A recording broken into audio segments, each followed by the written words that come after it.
آج میرے شوہر رات کو گھر نہیں آئے تھے۔ میں سوئی ہوئی تھی جب مجھے محسوس ہوا کہ میرے کمرے میں کوئی ہے۔ میں اٹھی اور لائٹ جلائی تو میرے کمرے کی کھڑکی کھلی دیکھ کر میں فوراً اٹھ کر وہاں تک گئی تو دیکھا وہاں کوئی نہیں تھا۔ میں نے واپس کھڑکی بند کی اور سونے کے لیے بیڈ پر جانے ہی لگی تھی جب کمرے کا دروازہ کھلا ہوا ملا۔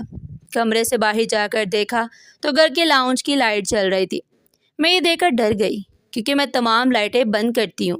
پھر کمرے میں گئی مگر سوچا کہ شاید آج میں لائٹ بند کرنا بھول گئی ہوں۔ میں نے انہیں بند کیا اور واپس کمرے میں آ کر سو گئی۔ صبح آنکھ کھلی تو دیکھا میرے شوہر بھی سو رہے تھے۔ نہ جانے وہ کس وقت آئے تھے مجھے معلوم ہی نہیں چلا کیونکہ میرے شوہر بہت بڑے بزنس مین تھے۔ وہ اکثر رات کو دیر سے گھر واپس آتے، کبھی کبھی تو گھر ہی نہیں آتے۔ میں ان سے پوچھتی تو وہ کام کی مصروفیت کا بہانہ بنا کر ٹال دیتے۔ پھر میں نے پوچھنا ہی چھوڑ دیا۔ سوچا بزنس مین مصروفیات ہوں گی۔ اس دن میری کام والی نہیں آئی تھی تو میں نے خود ہی مشین لگا کر کپڑے دھو دیے اور انہیں بالکنی میں جا کر سکھا رہی تھی جب اوپر والے فلور سے ایک دوپٹہ آ کر سیدھا میری بالکنی میں گرا تھا۔ میں نے اس دوپٹے کو اٹھایا، وہ سرخ رنگ کا دوپٹہ تھا۔ میں سمجھ گئی کہ اوپر والوں کے گھر کی طرف سے گرا ہے، اس لیے دوپٹہ لے کر ان کے گھر چلے گئی۔ دروازے پر بیل دی تو ایک مرد نے دروازہ کھولا اور وہ مجھے گھورنے لگا جیسے میرا آنا اسے پسند نہ آیا ہو۔ اسے جب مجھ سے آنے کا مقصد پوچھا تو میں نے کہا کہ دوپٹہ آپ کے گھر سے میری بالکنی میں گرا ہے، یہ دینے آئی ہوں۔ تو اس نے روکھا سوکھا جواب دیا، یہ ہمارا دوپٹہ نہیں ہے، غلط فہمی ہوئی آپ کو۔ وہ دیکھنے میں کچھ عجیب لگ رہے تھے اور جواب دے کر فوراً دروازہ بند کرنے لگے۔ جب میں نے بدحواسی میں انہیں بلایا کہ میری بات تو سنیں، یہ آپ کے ہی گھر کا ہے، میرے کہنے پر وہ شخص مجھے گھورنے لگا۔ اسی وقت دروازے پر ایک عورت آئی۔ اسے بڑی خوش دلی سے پوچھا کہ آپ کون ہیں؟ تو میں انہوں نے بتایا کہ میں آپ کے نیچے والے فلیٹ میں رہتی ہوں، یہ آپ کا دوپٹہ گر گیا تھا۔ مگر حیرت کی بات یہ تھی کہ اس نے انکار کر دیا کہ اس کا دوپٹہ نہیں ہے، حالانکہ میں یقین سے کہہ سکتی تھی کہ انہی کے گھر سے آیا تھا۔ انہوں نے جب صاف انکار کر دیا تو میں واپس اپنے گھر آ گئی اور دوپٹے کو اپنی الماری میں رکھ دیا اور واپس چلی گئی۔ اگلے دن جب میرے شوہر کام پر گئے تو میرے گھر میں کام والی آئی تھی۔ وہ ایک دن چھٹی کرنے کے بعد آئی تھی۔ وہ بہت اچھی تھی، اس لیے میں نے اسے کہا کہ مجھے مارکیٹ میں کچھ کام ہے، میں جا رہی ہوں، تم گھر کا خیال رکھنا۔ تو اس نے مجھے مطمئن کیا اور یوں میں باہر آ گئی۔ اتفاق سے اس وقت لائٹ چلی گئی تو میں لفٹ کی بجائے سیڑھیوں سے اترنا پڑا۔ جب میں سیڑھیوں سے اتر کر نیچے آئی تو پارکنگ کی طرف بڑھ گئی جہاں میری گاڑی کھڑی تھی۔ گاڑی کو دیکھتے ہی مجھے یاد آیا کہ میں اس کی چابی لانا تو بھول ہی گئی ہوں۔ سوچا واپس کیسے جاؤں، لائٹ بھی نہیں ہے تو سیڑھیوں سے جانا پڑے گا۔ اس کا حل یہ سوچا کہ نوکرانی کو فون کر دیتی ہوں۔ اس کو فون کیا اور کہا کہ گاڑی کی چابی میرے کمرے سے اٹھا کر بالکنی سے نیچے پھینک دے۔ نوکرانی بالکنی سے چابی جیسے ہی نیچے پھینک رہی تھی، میں دیکھنے کے لیے اوپر منہ اٹھایا ہی تھا، تبھی میرے کمرے کے اوپر والے فلیٹ کی بالکنی سے کچھ پڑپڑاتا ہوا باہر آیا اور وہ سیدھا میرے قدموں میں آ گرا۔ مگر یہ کیا تھا؟ یہ تو وہی دوپٹہ تھا جو کل بھی گرا تھا، مگر وہ تو میں نے اپنی الماری میں رکھا تھا، یہ کیسے گر گیا تھا؟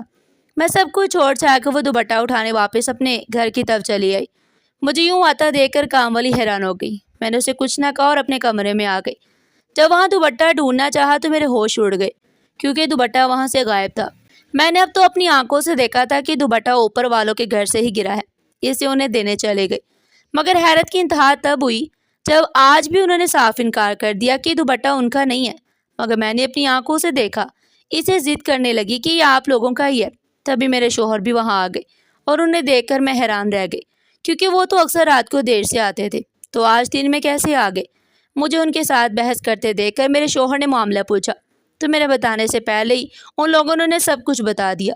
میں نے انہیں یقین دلانا چاہا کہ میں نے ان کے گھر سے ہی اس کو گرتے ہوئے دیکھا ہے اور پھر کل کا واقعہ بھی انہیں بتایا اور پھر یہ بھی بتایا کہ کیسے میں نے اس دوپٹے کو پہلے اپنی الماری میں رکھا اور یہ دوپٹہ وہاں نہیں تھا بلکہ آج ان کے گھر سے ہی گرا ہے۔ تو وہ لوگ مجھ پر غصہ کرنے لگے کہ میں جھوٹ بول رہی ہوں۔ میرے شوہر مجھے سمجھا کر گھر واپس لے آئے اور ان سے معافی بھی مانگی کہ میری بیوی کو غلط فہمی ہو گئی ہے، لیکن مجھے تو غلط فہمی نہیں ہوئی تھی، میں سچ کہہ رہی تھی۔ پھر وہ لوگ کیوں میری بات پہ یقین نہیں کر رہے تھے؟ گھر آ کر میرے شوہر نے مجھے ڈانٹا کہ مجھے کیا ضرورت تھی ان سے بحث کرنے کی۔ میں چپ ہو گئی اور اس دوپٹے کو واپس اپنی الماری میں رکھ دیا۔ ہم پہلے ایک بنگلے میں رہتے تھے جو میرے شوہر کا تھا اور میں شادی کر کے وہاں گئی تھی۔ میرا نام مریم ہے جبکہ میرے شوہر کا نام جاوید۔ ہماری شادی گھر والوں کی طرف سے ہوئی تھی۔ جاوید کے آگے پیچھے کوئی نہیں تھا، بس ان کی ایک ہی بہن تھی جس کی بدولت یہ رشتہ ہوا تھا۔ ہم بھی پہلے اسی شہر میں رہتے تھے، مگر اچانک میرے شوہر نے شادی کے 3 مہینے بعد وہ گھر بیچ دیا اور مجھے دوسرے شہر لے آئے تھے، یہ کہہ کر اب ہم یہاں رہیں گے۔ میں نے اپنا بزنس دوسرے شہر میں شفٹ کر دیا۔ یہاں بھی انہوں نے ایک بنگلہ ہی خریدا تھا۔ مجھے تو کوئی اعتراض نہیں تھا، مگر وہ ذرا سنسان علاقے میں تھا جہاں کم آبادی تھی، اوپر سے میں ہوتی بھی تو اکیلی تھی۔ میرے شوہر تو صبح آفس چلے جاتے اور رات کو ہی آتے تھے۔ اس وجہ سے ایک دن میں گھر میں ڈر گئی اور اتنا ڈری کہ میں نے اپنی آنکھوں سے اپنے کمرے میں موجود ایک شخص کو دیکھا جو بالکل سیاہ تھا۔ میں خوفزدہ ہو گئی۔ اس کو دیکھ کر اگلے دن شوہر کو بتایا تو انہوں نے گھر تبدیل کر دیا۔ میں نے کہا کہ آپ کوئی فلیٹ والا گھر لے لے جہاں آبادی ہو۔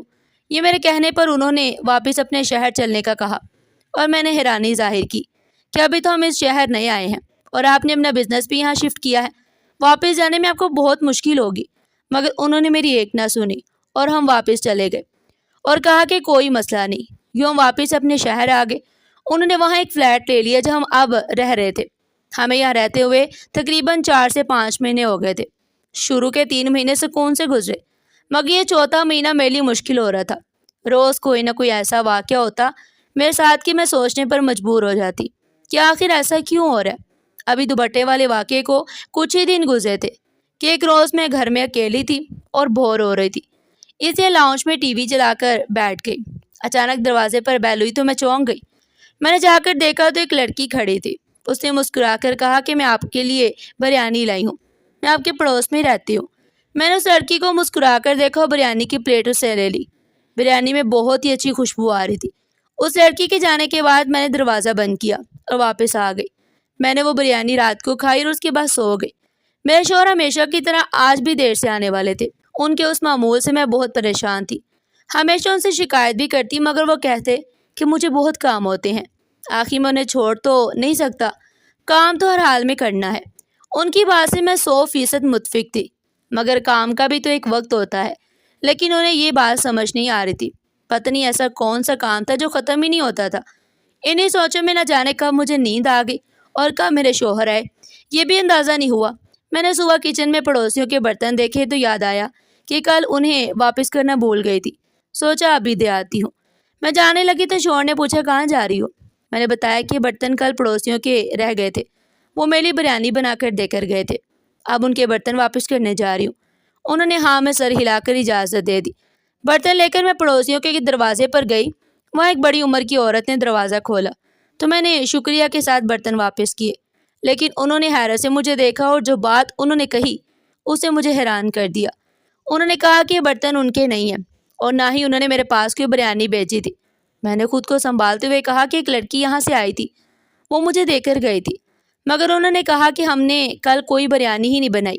میرا دماغ گھومنے لگا کیا کہ میرے ساتھ ہو کیا رہا ہے۔ میں نے ان سے کہا کہ کیا آپ اس لڑکی کو بلا سکتی ہیں جو آپ کے ساتھ رہتی ہے؟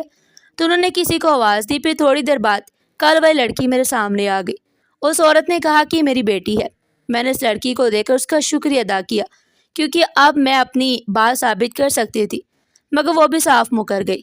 اس نے کہا کہ وہ مجھے جانتی نہیں اور نہ ہی کل وہ میرے پاس آئی تھی، وہ تو آج ہی اپنے ہاسٹل سے چھٹی لے کر آئی ہے، وہ تو کل یہاں تھی ہی نہیں۔ اس بات پہ میرا سر چکرانے لگا۔ اپنے چکراتے ہوئے سر کو تھام کر میں گھر واپس لوٹ آئی۔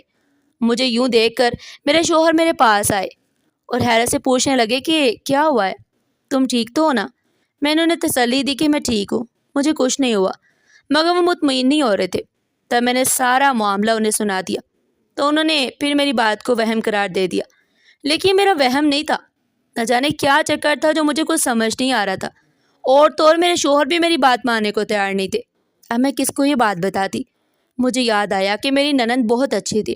جب میرے شوہر کام پر چلے گئے تو میں نے فوراً اپنا فون اٹھا کر اپنی ننند کو کال کی، لیکن آگے سے فون بند جا رہا تھا۔ اب میں اس بات سے بھی پریشان ہو گئی کہ آخر ان کی طرف کیا ہوا تھا۔ میری ننند کے بھی بچے تھے اور وہ انتہائی مصروف خاتون تھی۔ میں اکثر ان کے گھر جاتی تو وہ مجھے ملتی ہی نہیں تھی، کہیں نہ کہیں گئی ہوئی ہوتی تھی، اور ان کے بچے بھی کالج گئے ہوتے تھے۔ ہمیشہ ان کے گھر پر تالا لگا ہوتا جس کی وجہ سے میں مایوس ہو کر واپس لوٹ آتی۔ آج تو ان کا نمبر بھی بند تھا۔ اپنے بھائی کی طرح شاید وہ بھی مصروف ہوں گی۔ جب سے میں اپنے شہر واپس آئی تھی ان سے نہ ملاقات ہو سکی اور نہ ہی بات ہوئی۔ میرے شوہر جب کام سے آئے، آج وہ وقت پر واپس آئے تھے، تو میں نے ان سے ننند کا ذکر کیا، مگر انہوں نے کوئی خاص جواب نہیں دیا، بس کہا پتہ نہیں، اور میں سوچتی رہ گئی کہ بھلا انہیں کیسے معلوم نہیں ہوگا، وہ تو ان کے بھائی ہیں۔ بہرحال میں نے یہ بات بھی چھوڑ دی، کیونکہ اگر میں ان سے زیادہ پوچھتی تو وہ مجھ سے لڑ پڑتے، جبکہ دن بدن میرے ساتھ کوئی نہ کوئی عجیب واقعہ رونما ہو رہا تھا۔ اب تو میرے ساتھ رات کو بھی ایسے واقعات ہونے لگے، کوئی نہ کوئی میرے سونے کے بعد گھر میں آتا تھا، نہ جانے کون تھا۔ میں نے پورا گھر چیک کیا مگر گھر کا سارا سامان اپنی جگہ موجود تھا، کچھ بھی چوری نہیں ہوا تھا۔ پھر بھی رات کو عجیب عجیب آوازیں آتی تھی، مجھے کچھ سمجھ نہیں آ رہا تھا۔ میں تقریباً پاگل ہونے کے قریب پہنچ گئی تھی ان عجیب و غریب واقعات کی وجہ سے، جن کی کوئی سمجھ مجھ میں نہیں تھی۔ اب تو میرے پڑوسی مجھے دیکھتے ہی اپنے گھروں کے دروازے بند کر دیتے، جیسے میں نے ان کے گھر میں کوئی چوری کی ہو۔ کل بھی مارکیٹ میں کچھ سامان لینے گئی تھی، جب واپس گھر آ رہی تھی تو پڑوس کے 2 فلیٹوں کے دروازے کھلے ہوئے تھے اور دونوں ہی بڑی عمر کی عورتیں کھڑی تھیں۔ وہ دونوں آپس میں باتیں کر رہی تھی اور بہت خوش لگ رہی تھی، لیکن جیسے ان کی نظر مجھ پر پڑی، میں نے سلام کیا، مگر وہ دونوں مجھے دیکھ کر ناگواری سے اپنے اپنے فلیٹوں کے دروازے بند کر کے اندر چلے گئے۔ میں کئی دن تک اسی بات پر اداس اور سوچوں میں گم رہی کہ آخر وہ میرے سلام کا جواب دیے بغیر اندر کیوں چلی گئی۔ میں نے آخر ان کا کیا بگاڑا تھا؟ مجھے کچھ بھی سمجھ نہیں آ رہا تھا کہ میرے ساتھ ہو کیا رہا تھا۔ میرے شوہر میرے لیے ڈاکٹر کو بھی گھر لا چکے تھے، جس سے میرا چیک اپ کیا اور چلا گیا۔ ان سب باتوں سے تنگ آ کر ایک دن میں اپنے امی ابو کے گھر چلی گئی۔ میرا ارادہ کچھ دن وہاں رہنے کا تھا۔ شوہر سے اجازت لی تو انہوں نے خوشی خوشی اجازت دے دی۔ اس سے میں بے فکر ہو کر کچھ دن اپنے ماں باپ کے گھر سکون سے رہوں گی۔ میرے گھر میں میرے ماں باپ اور 2 بھائی تھے، ایک شادی شدہ تھا اور ایک چھوٹا تھا۔ اپنے چھوٹے بھائی سے مجھے بہت محبت تھی، میں نے اسے اپنے ہاتھوں سے پال پوس کر بڑا کیا تھا، اسے کھلایا پلایا، اس لیے وہ مجھے بہت عزیز تھا۔ یہاں میں سکون سے رہ رہی تھی۔ ایک دن میں اپنی پڑوس والی آنٹی سے بات کر رہی تھی، جب نجمہ جو ساتھ والے گھر میں رہتی تھی میرے لیے آلو والا پراٹھا بنا کر لے آئی اور کہنے لگی، یہ لو میں تمہارے لیے بنا کر لائی ہوں، تمہیں آلو والا پراٹھا بہت پسند ہے نا؟ میں نے اس کا شکر ادا کیا اور وہ پراٹھا لے کر اپنے صحن میں بیٹھ کر کھانے لگی اور پراٹھا کھانے کے بعد پلیٹ وہیں رکھ دی۔ رات کے کھانے پر امی نے مجھ سے پوچھا کہ یہ برتن کس کے ہیں؟ تب مجھے یاد آیا کہ یہ نجمہ مجھے آلو والے پراٹھے دے کر گئی تھی۔ یوں میں نے امی کو نجمہ کے بارے میں بتایا تو امی نے کہا کہ وہ خود جا کر برتن دے آئیں گی، اور امی برتن لے کر وہاں چلی گئی۔ جب امی واپس آئی تو وہ غصے میں تھی۔ میرے پوچھنے پر جو انہوں نے بات کہی اس نے میرے سر پر آسمان گرا دیا۔ امی نے کہا کہ نجمہ کہتی ہے میں تو آلو والے پراٹھے بنائے ہی نہیں تھے اور نہ ہی تمہاری بیٹی کو دینے آئی تھی، اور یہ برتن بھی اس کے نہیں ہیں۔ امی کی بات سن کر مجھے بہت حیرت ہوئی۔ میں فوراً پڑوس والی آنٹی کے گھر گئی، وہاں سب موجود تھے۔ جب نجمہ میرے لیے آلو والے پراٹھے لے کر آئی تھی، مگر یہاں بھی میرے ہوش اڑ گئے جب اس آنٹی نے انکار کر دیا کہ اس وقت نجمہ تو آئی ہی نہیں تھی، تم کچھ کہہ کر اندر چلی گئی تھی۔ ان کی بات پر میں نے اپنے ذہن پر زور دیا، مگر مجھے کہیں سے بھی یہ یاد نہیں آ رہا تھا کہ میں نے ایسے الفاظ کہے ہوں۔ میری ان حرکتوں کی وجہ سے سب مجھے پاگل کہنے لگے۔ میں نے انہیں اپنے گھر میں ہونے والے تمام واقعات بھی بتا دیے تاکہ وہ میری بات پر یقین کریں، مگر امی نے الٹا مجھے سمجھانا شروع کر دیا کہ میں کسی اچھے ڈاکٹر سے علاج کراؤں اور یہ پاگلوں جیسی حرکتیں بند کر دوں، ورنہ کل کو شوہر بھی مجھے گھر سے نکال دے گا۔ یہ سن کر میں انہیں دیکھتی رہ گئی کہ وہ مجھ پر یقین کرنے کی بجائے مجھے ہی غلط کہہ رہی تھی۔ آخر ایسا کیوں ہو رہا تھا؟ کیوں کوئی بھی میری بات پر یقین نہیں کر رہا تھا؟ میرے ساتھ اتنے عجیب و غریب واقعات ہو رہے تھے مگر کوئی بھی یقین کرنے کو تیار ہی نہیں تھا۔ یہاں رات کو میں سکون سے سوئی تھی، ورنہ اپنے گھر میں تو رات کو بھی ہر وقت کسی کے آنے کا ڈر لگا رہتا۔ میں جیسے ہی نیند سے اٹھی تو امی کمرے میں آئیں اور میری طبیعت پوچھنے لگی کہ میں ٹھیک ہوں یا نہیں۔ جب میں نے ان کی اس بات پر غصہ کیا تو انہوں نے اسی وقت ایک ڈاکٹر کو بلا لیا۔ میں خاموش بیٹھی رہی۔ ڈاکٹر میرا معائنہ کر کے کچھ دوائیں لکھ کر میری ماں کو دے گیا۔ مجھے اندازہ نہیں تھا کہ یہاں آنے کے بعد کسی وجہ سے میں اگلے ہی دن واپس اپنے گھر آ جاؤں گی۔ مجھے تو اپنی ماں بھی اس وقت عجیب لگ رہی تھی۔ اسی روز میں واپس اپنے گھر آ گئی۔ میں جیسے ہی گھر میں داخل ہوئی تو وہاں کا منظر دیکھ کر میرے ہوش اڑ گئے۔ ایسا لگا جیسے کسی نے میری روح جسم سے جدا کر دی ہو۔ میرا پورا بدن کانپنے لگا۔ سامنے صوفے پر مسکراتا ہوا میرا شوہر بیٹھا تھا، جس نے شاید ابھی مجھے دیکھا ہی نہیں تھا، اور میں اپنے گھر کا ماحول دیکھ کر خوفزدہ ہو گئی، اور پورا کمرہ ہتھیاروں سے بھرا ہوا تھا، اور میرے شوہر کے ہاتھ میں بھی ایک بڑا سا ہتھیار تھا۔ وہ اپنے ساتھ بیٹھے ایک آدمی سے باتیں کر رہے تھے اور ان کے چہرے پر مسکراہٹ تھی۔ جب میں نے انہیں آواز دی تو مجھے وہاں دیکھ کر حیران رہ گئے اور مجھ سے اتنی جلدی واپس آنے کی وجہ پوچھنے لگے۔ میں نے افسوس بھری نظر ان پر ڈالی اور پوچھا کہ یہ سب یہاں کیا ہو رہا ہے؟ مگر انہوں نے کہا کہ تم دوسرے کمرے میں چلی جاؤ، لیکن میں اس وقت سخت غصے میں تھی۔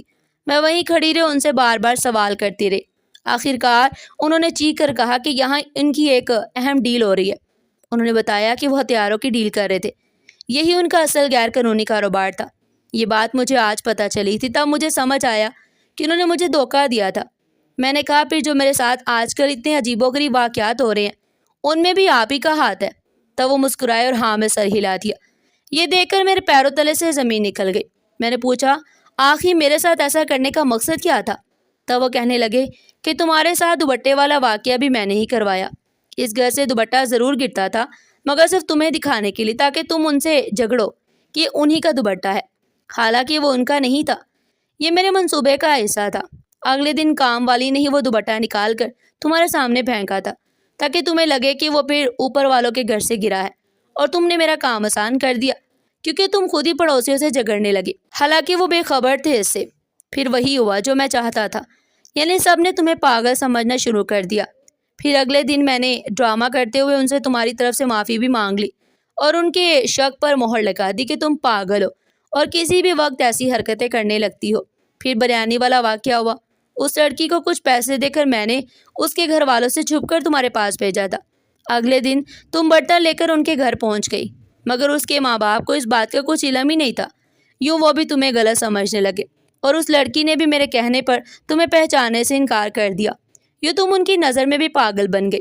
پھر میں نے تمہیں مزید خوفزدہ کیا تاکہ جب اگلے دن ڈاکٹر تمہارا معائنہ کرے تو وہ تمہیں خوفزدہ حالت میں دیکھے اور میری بات پر آسانی سے بھروسہ کر کے رپورٹ بنا دے جس میں لکھا ہو کہ تم ذہنی مریض ہو اور تمہیں ایسے دورے پڑتے ہیں جن میں تم کسی بھی وقت کچھ بھی کہہ سکتی ہو۔ پھر کچھ پیسے دے کر تمہیں تمہارے گھر والوں کے سامنے بھی پاگل ثابت کر دیا۔ میں نے یہ سب اس لیے کیا تاکہ اگر کبھی تم میری حقیقت جان لو اور پولیس کو سب کچھ بتاؤ تو میرے پاس یہ ثبوت موجود ہو کہ میری بیوی پاگل ہے اور اس کی بات پر کوئی یقین نہ کرے، کیونکہ مجھے معلوم تھا کہ تم مجھ پر شک کرنے لگی ہو اور جلد یا بدیر میرا سچ جان جاؤ گی۔ اب سب لوگ تمہیں پاگل سمجھتے تھے اور یہ بھی حقیقت تھی کہ میری کوئی بہن تھی ہی نہیں۔ میں صرف پیسے دے کر ایک عورت کو میری بہن بنا کر تمہارے گھر بھیجا تھا کیونکہ میں نے تمہیں ایک بار بازار میں دیکھا تھا اور تم مجھے پسند آ گئی تھی، اس لیے تم سے شادی کرنے کے لیے یہ سارا ڈرامہ رچایا تھا۔ مجھے سمجھ نہیں آ رہا تھا کہ میں کیا کروں، اس لیے میں شوہر سے جھگڑا کر کے اپنے گھر واپس آ گئی اور اپنے گھر والوں کو سارا سچ بتا دیا۔ اب میں اپنے شوہر سے طلاق لینا چاہتی تھی مگر وہ مجھے طلاق نہیں دے رہا تھا بلکہ مسلسل دھمکیاں دے رہا تھا۔ میں نے عدالت کے ذریعے ان پر خلا کا مقدمہ درج کر دیا لیکن انہوں نے عدالت میں ثابت کر دیا کہ میں پاگل ہوں۔ ہمارے بہت سے پڑوسی بھی ان کے حق میں گواہ بن گئے اور میری ساری میڈیکل رپورٹیں بھی ان کے حق میں تھی۔ یوں وہ مقدمہ جیت کے، لیکن خلا کے فیصلے سے پہلے ہی خبر ملی کہ پولیس کو کافی عرصے سے ان کی تلاش تھی۔ جب پولیس نے انہیں پکڑنے کی کوشش کی تو انہوں نے پولیس کا مقابلہ شروع کر دیا۔ فائرنگ کے تبادلے میں وہ پولیس کی گولی کا نشانہ بن کر ہلاک ہو گئے۔ میری جان ان سے خود بخود چھوٹ گئی تھی۔ مجھے ان کے مرنے کا کوئی دکھ نہیں تھا۔ جب میری عدت پوری ہوئی تو میری ماں نے میری دوسری شادی کر دی اور آج میں اپنے شوہر انور کے ساتھ نہایت ہی خوشی سے زندگی گزار رہی ہوں۔ ناظرین، آپ کو ہماری آج کی یہ کہانی کیسی لگی؟ کمنٹ سیکشن میں اپنی قیمتی رائے کا اظہار ضرور کیجیے گا اور اس طرح کی مزید سبق آموز کہانیاں سننے کے لیے چینل کو سبسکرائب کریں، ویڈیو کو لائک کریں اور زیادہ سے زیادہ شیئر کریں۔ پھر ملتے ہیں ایک نئی اور سبق آموز کہانی کے ساتھ، تب تک کے لیے اپنا بہت سارا خیال رکھیے گا۔ شکریہ۔ اللہ نگہبان۔